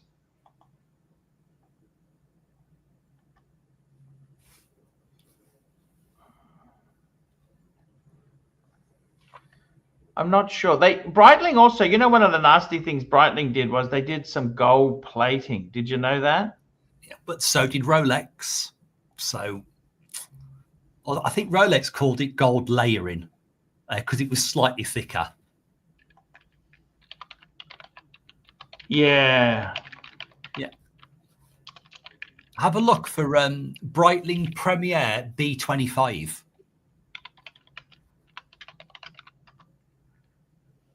Breitling, I'll just get that up there. The Breitling Premier 25. In fact, I can just send you a link on the internet. Breitling, what is it? Breitling, what is it? Premier. See the Premier B25. 25. Right. Oh, there you go. First result. I mean, doesn't that make you think Patek the minute you look at it? Yeah. Yeah, it does. There's a whole series of like Breitlings that really are just trying to look like other brands. Yeah, it kind of destroys it a bit, doesn't it? It's imitation, isn't it? Like if you're going to buy an homage watch, you might as well go whole hog and do that. I know what you're saying. It is like that. It's easy to get caught up. See, the thing is, I've got to tell you this. See, when you're looking at watches for this sort of money, I'd rather you can't buy this shit new. You can't buy this shit. Not a Breitling. I mean, in the UK, certainly, grey market dealers will do Breitling. It's about 30% off brand new. So they're clearly not selling at retail to anybody with sense. Yeah, you know what I like in Breitling, I tell you honestly, I've always loved the Super Ocean Heritage. This is fucking beautiful. Look at this. This is, I think they're a beautiful watch. 10,000. I like it on that rubber. That rubber with that deployant is really clever.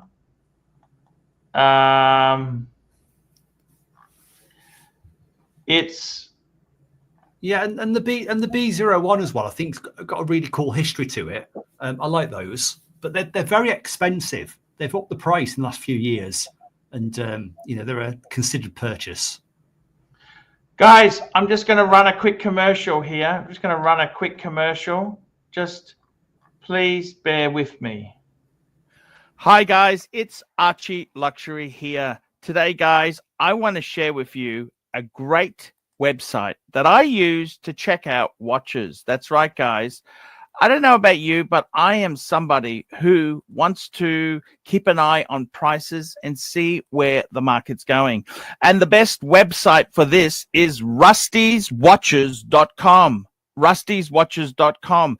Now, what it does, if you're in the US, Australia, the UK, Ireland, Canada, it will list recent listings so you can see new watches as they come to market. Not only new listings, but recently price drops. So if you're keeping an eye on the watch of your dreams, Rusty's Watches is the place to go. If you've got a special watch you want and you want to get the best possible deal you can, I'd highly recommend Rusty's Watches. Now he's got some instant buttons. Patek, Breguet, Omega, Rolex, Cartier, to name but a few. Click on Breguet and it shows us recent new listings for Breguet.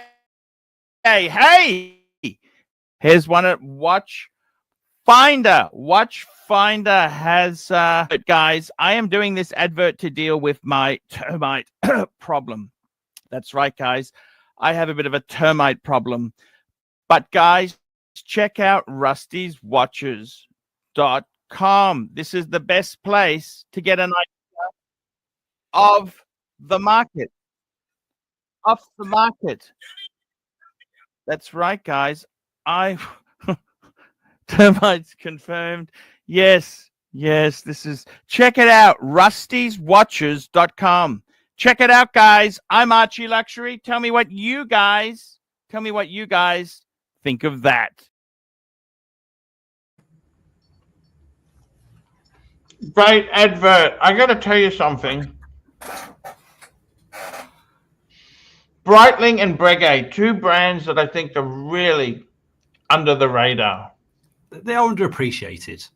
I mean, but Breitling dealers are everywhere. I mean, in the UK, most small shopping centres carry Breitling. Yes. There's certainly a lot more mass market than Breguet. Are they? A lot of people love Breitling. Are they more because they're more attainable? Is that an achievement watch, a Breitling? I think so. Like, I've known a few people that have not known them into watches, and they're like, "Oh, you know, I've been saving up on getting this Breitling." So they definitely see it as like, you know, an entry level luxury watch. You know, I think it's really seen in the same realms of Tag Heuer. It's kind of there because, hey, Rolex is a whole other price bracket if you can even get it right. I kind of thought Breitling is kind of almost Rolex level. You don't see it that way?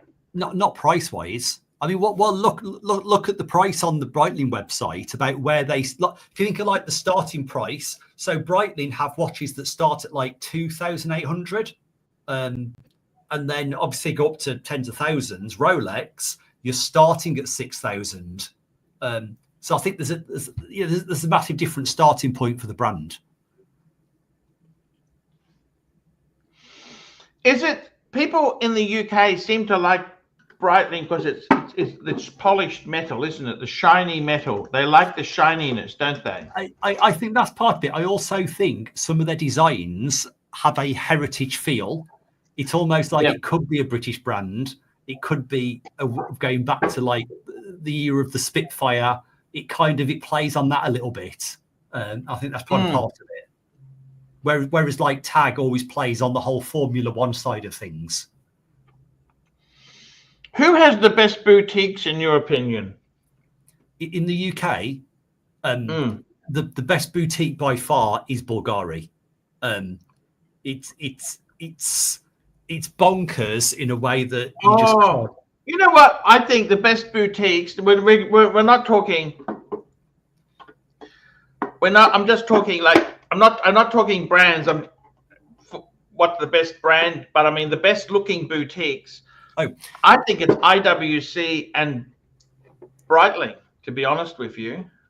In terms of like how was the store set up, like the design of the store, then maybe. I don't know. It's certainly not Breguet. It's like going into an old man's cupboard in London. It's not modern. But I mean, go on. Sorry. Patek is like that too. It's very kind of snooty, isn't it, Patek? Don't you think? I think so. So in the Bulgari flagship in London, they have all the stuff downstairs, kind of just like a really, really nice boutique.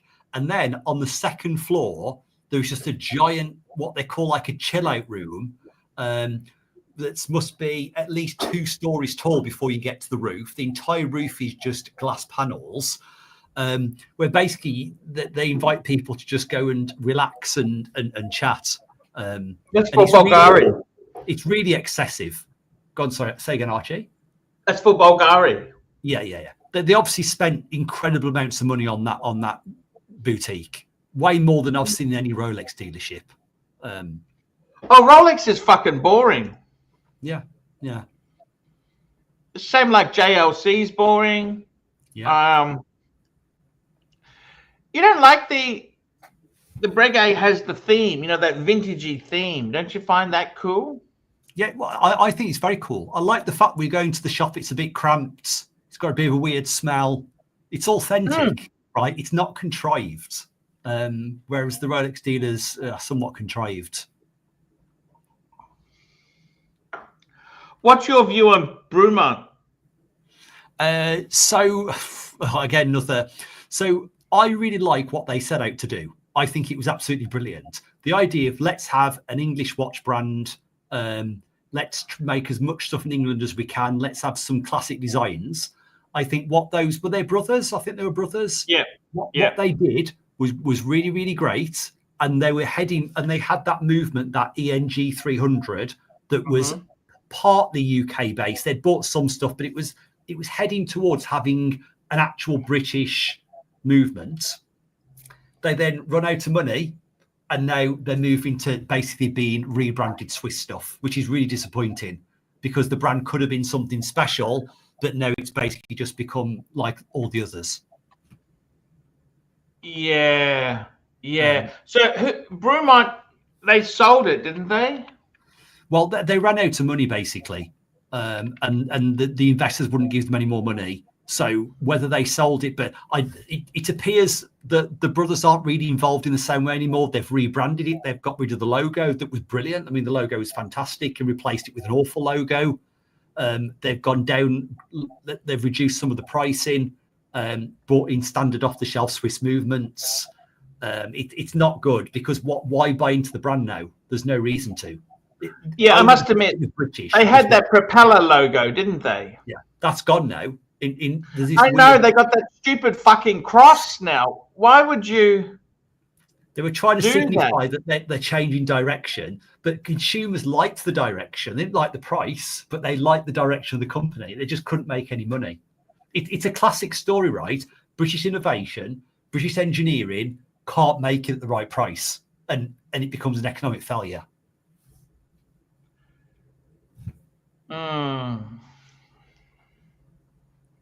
But still, it's great to have a bit of diversity. I think their stuff is a bit overpriced, don't you think, or not? It was overpriced, but you're manufacturing it in the UK in a very expensive location with a very expensive building in a place that doesn't have off-the-shelf watchmakers. So it's going to be expensive, right? I don't think most people mind the cost if they felt they were buying into an actual British brand. Well, they're not really, are they? They're just off the shelf. Well, they are now. So at one point they had a movement that they'd purchased a Swiss design, they'd modified it, and they were then making it in house. So at least that means you're heading towards being English. Are they a luxury like Brumont itself? There, I kind of find that there's so much better value on the. I'd rather buy something secondary than a Brumont. They are cheap, but then they are. I mean, they're good watches. You are getting a high standard. The customer service is really great, from what I've heard. It's just a shame that they couldn't make it work economically. Well, I mean, the thing with them is I kind of see them as a Breitling try-hard. Yeah. Because they really pushed that aviation theme. Yeah. And I don't think Breitling is success. Do you think Breitling is successful? I mean, when I say successful, their watches don't seem to. Okay, let's be totally fucking honest. There, Breguet's tank, Breitling tanks. You wouldn't buy that shit new, would you? No, you wouldn't want to buy a Bremont new. You're going to lose a load of money, but you get a big fat discount in the boutique, I think. Hey, I've got the show to myself. Right, so visit rustyswatches.com. Yes, sir. Seriously, I got to tell you, I think with Brumont, I never really considered it luxury. It's pseudo luxury. I mean, so you had luxury finishing, you had luxury movement, and you just didn't have a perception of luxury. But for people that want, I mean, if you don't like the Swiss, then what are you going to buy, right? Like, yeah. The Americans have little to offer. You know, the funny thing is that years ago, Swiss was considered cheap watchmaking. It was French and English, which was the elite. Yeah. Yeah. And then Switzerland became the center of what they took over. And I kind of think with a lot of these watches, they used to use bits and pieces from all over even like Patek. Patek used to use a lot of, you'd use movements. You know, Patek used to use Lemania. Rolex used Valjoux, like those 4-digit Daytonas. That's all. You know, and it wasn't such a big thing. But then when they started going in-house, that's when companies like Breitling just didn't really push ahead. You know what I mean? I think the thing is, with that whole in-house movement, I don't think people actually really care that much. I think it allowed the brand to justify the price difference. I think the worst thing that ever happened was Swatch Group stopped selling ETA. As much as we bag ETA, then they had to get fucking Solita movements. Yeah. I mean, I'm not a... I mean, the thing is, an ETA movement was never that fantastic. And it was kind of a base that was there, you know. But when Swatch pulled it, that was a bit of an arsehole move. Well, we are talking about the Swiss here. I mean, they are known for such antics. Yes, which is why I like the idea of a Bremont. And they had some cool designs. I mean, they did that Stephen Hawking one where they had bits of his desk built into the case. That was, you know, a little bit of a gimmick that a lot of people bought into. Who did that? Bremont. The limited edition where they had bits of his desk in the case. They did a few things like that, a few gimmicks. Yeah. Yeah. And also great is you can actually go visit the factory and have a factory tour. Let me ask you a couple choices here, Rusty. Go for it. Would you rather go down in that Ocean Gate Titanic Explorer or buy a Brumont? You've said to me a positive and a negative. I'm pro Bremont, right? So that's not. You need a better scenario. Could you ever see yourself buying a Breguet at retail? Under no circumstances. I would rather go down in the sub. I mean, it would be a shrewder move. The sub might survive. The retail price won't. Yeah, but I mean, if you bought one of the new Breguets, those new models, they hold a bit higher, don't they? Yeah, definitely. It depends how many they sell, right? So, you know, we've both got the Type 21, but which is the 3810 reference. There's a reference 3817 that has bigger numerals and a display case back. Whenever they can't have sold very many, whenever they've come up for sale, they've always been at least 70-80% of retail. So I think if few enough are sold, then they actually would retain value. But with the Type 21s in gold, I think they just sold a load of them. You know, Breguet doesn't hide the production numbers. Did you know that? No, I didn't know. Oh, yeah, because they're they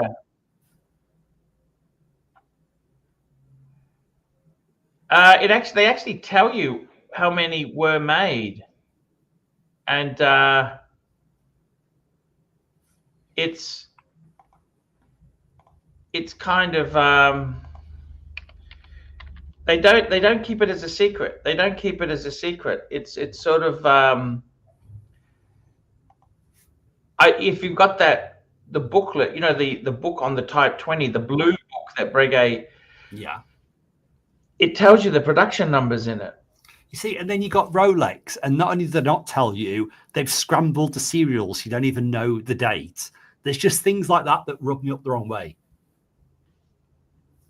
Yeah. Yeah. Yeah. Many things.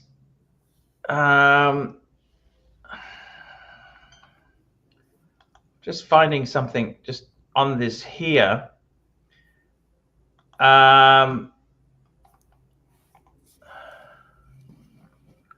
Would you ever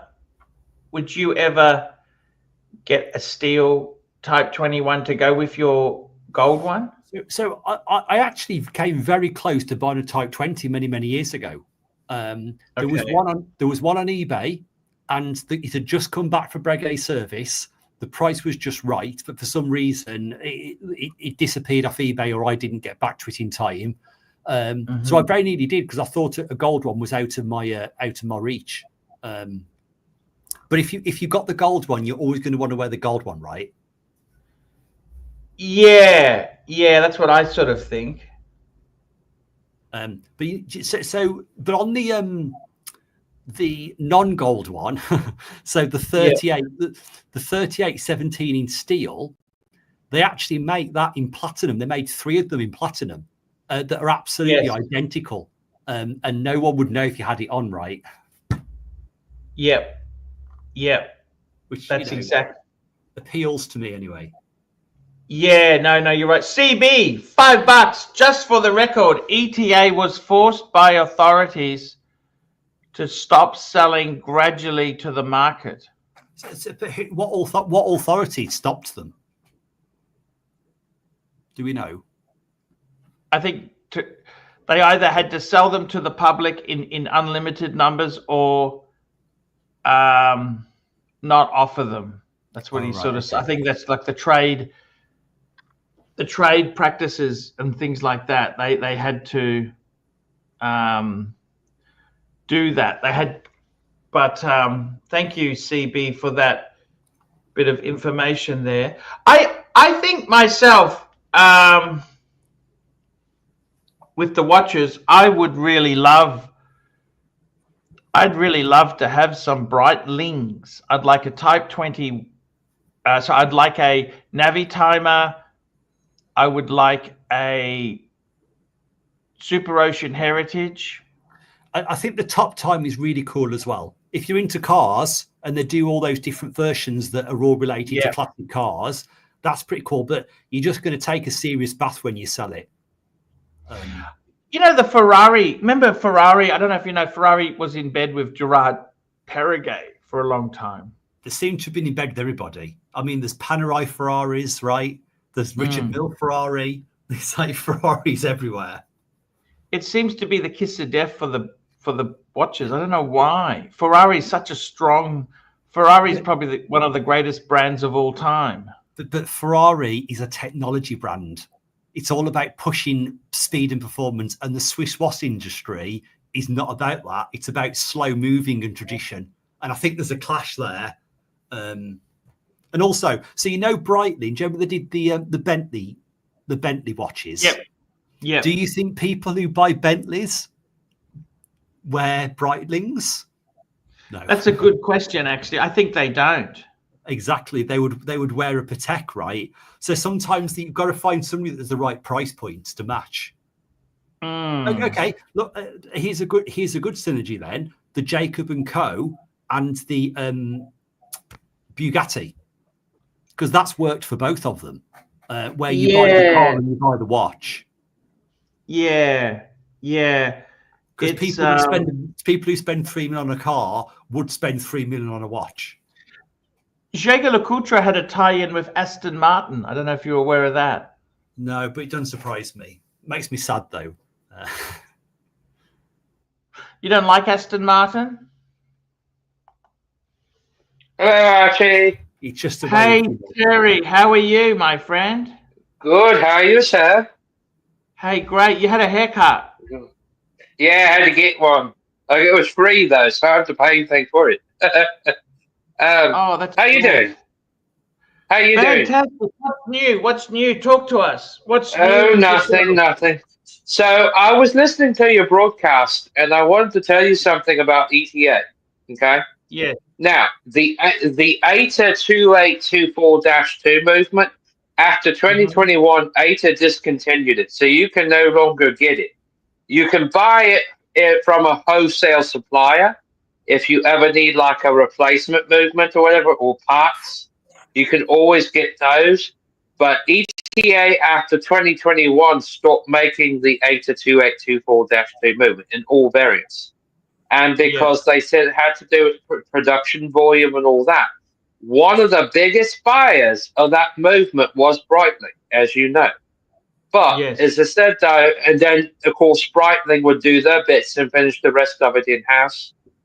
So, but it's like this, though. It's like they said, though. The reason being is because they said it was time to retire the movement altogether. And the original variant of the 7750 no longer exists after, I think, like 2018 or something. And they said, so now all of that, whoever buys that movement is the last generation variant, which will be the 7753 or the 7754. Breitling does use the 7754 with the GMT function in a few of its chronographs. However, what is surprising is that movement in their watches retails anywhere from 6,500 all the way up to about 8,300 pounds a watch. Now, that doesn't mean they sell for that, because typically, if you go to James Shop in places, you can find the same exact watch listed at the boutique for 7,000 to 10,000 or whatever. You can usually pick it up from James Shop because it's old stock.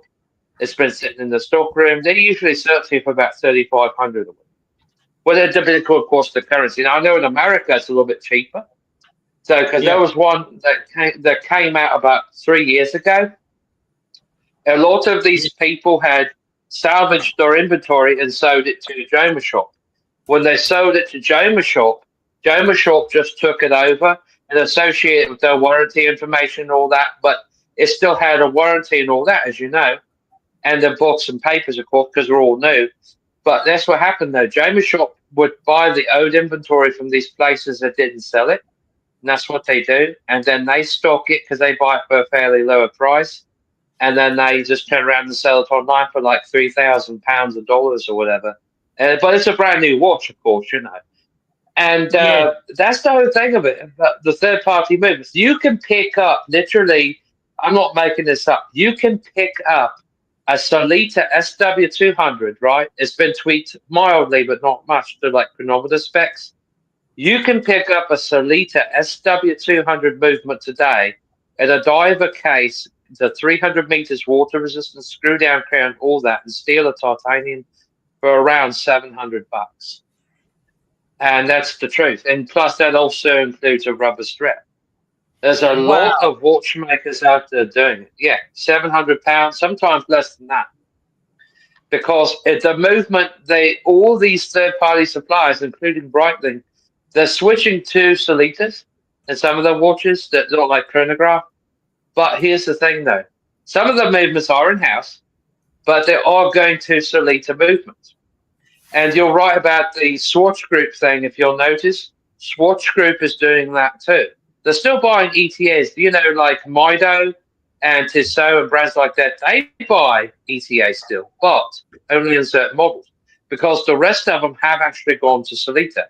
I know I was told, and then like 4 models that were released by Longines last year, they all had Solita movements in them. And the problem is with Longines, as you said before, it's corporate, so it has to sell. It has to sell fast, because that's what they expect in that mid-range volume. Because usually, you know, if you look at Longines at the stores around the world that sell them, usually it's like slightly upper middle class jewelry stores, but not like first class that sell Patek and all that. You get that's the other thing. Yeah. So, but you know, they don't sell like you would think in some places. But Longines, no, that's what sells for swatches. Brands like Longines and brands like that, which are lower priced. Exactly. No, they bring in the most. Guys, we're going to wrap up this show. We're going to wrap up this show. I want to thank everybody who super chatted, everyone who participated. We had a great. Guys, please check out rustyswatches.com to check out prices, fluctuations, price changes. I want to go through and thank our super chatters. And this was Sir Premium, £1 super sticker. Thank you, Sir Premium. Rusty'sWatches.com, Rich Mitch, William Gordrian, SR Bell, William Gordrian, Gecko 9700, William Gordrian, Thomas Burnett, William Gordrian, Doc BTW, Mac Lobster, CB. I want to say thank you. Guys, that's the show for today. Thank Terry. Come on tomorrow and have a good chat with me, okay? I will, chaps. Thank you. Have a wonderful evening. God bless. Cheerio. Guys, that's the Farewell. show for today. We'll see you tomorrow. Thanks for partaking. And don't forget, guys. Bye-bye. Don't forget, guys, Life Advice, Archie Luxury, and also Rusty's Watches and David SW. See you later, guys. See you later and have fun.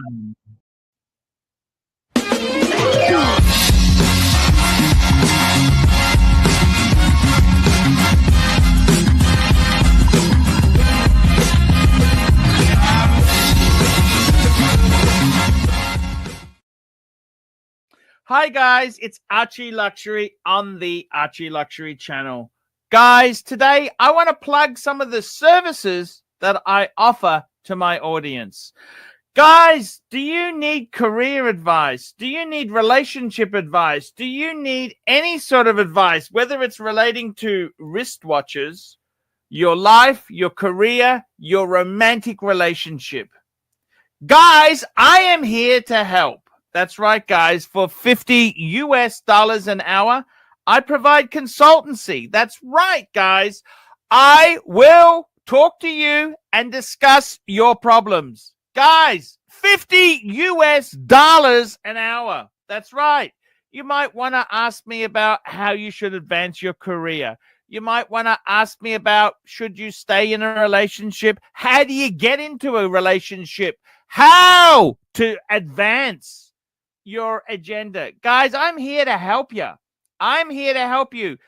$50. If you are at a stumbling block in your life and you want to know how to fix your life, please, guys, I need help with the termites. Guys, $50 an hour. I will give you advice. Anything, career, relationship, watch collecting, how to deal with your family, how to deal with your Filipino or Thai girlfriend. Guys, I'm here to help. $50. PayPal to archieluxury72@gmail.com. That's right, guys. Please, guys, this is a chance to get real advice, and I'm here to help. Here to help. That's right. Here to help you guys. And I just need you to send a PayPal to get the ball rolling, guys. I'm ready to do it now for you. That's right, guys. Here to help. PayPal to archieluxury72@gmail.com. Get it done today.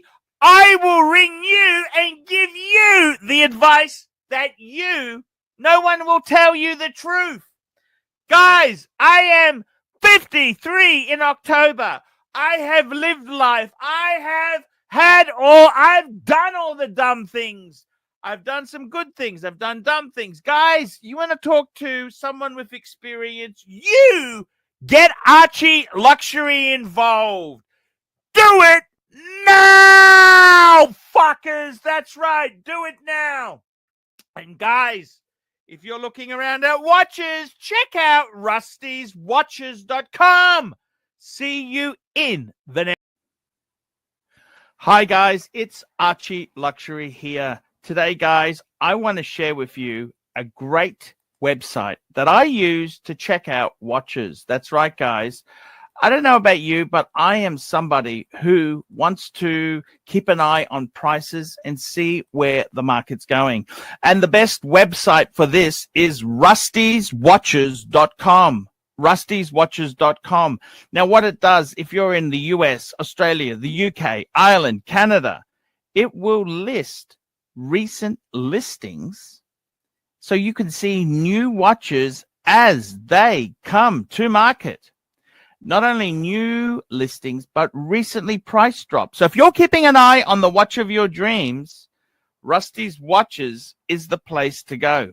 If you've got a special watch you want and you want to get the best possible deal you can, I'd highly recommend Rusty's Watches. Now he's got some instant buttons. Patek, Breguet, Omega, Rolex, Cartier, to name but a few. Click on Breguet and it shows us recent new listings for Breguet.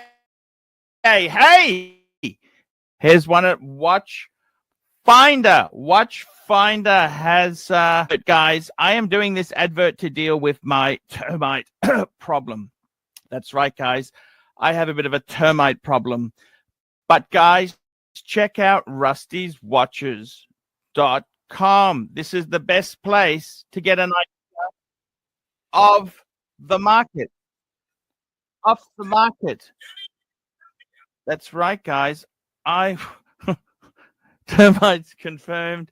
Yes, this is, check it out, rustyswatches.com. Check it out, guys. I'm Archie Luxury. Tell me what you guys think of that.